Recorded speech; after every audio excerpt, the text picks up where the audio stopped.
اب کن کے بارے میں شفا نہیں کیا جا سکتا؟ وصیت کے تحت وصیت کے تحت جائیداد کا مالک بن رہا ہے، شفا نہیں ہو سکتا۔ ہبہ کے تحت جائیداد کا مالک بن رہا ہے، ہبہ کون سے والا؟ سادہ ہبہ، ہبہ بالعوض اور ہبہ شرط العوض جو ہے وہ نہیں اس میں شامل۔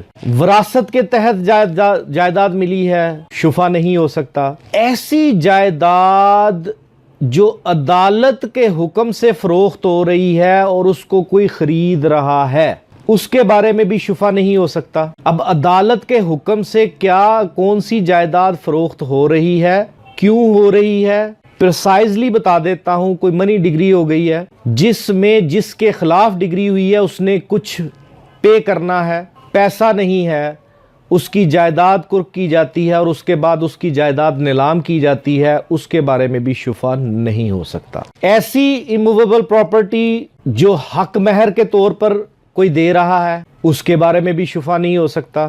ایسی جائیداد جو بدلے صلح قتل دی جا رہی ہے، اس کے بارے میں بھی شفا نہیں ہو سکتا۔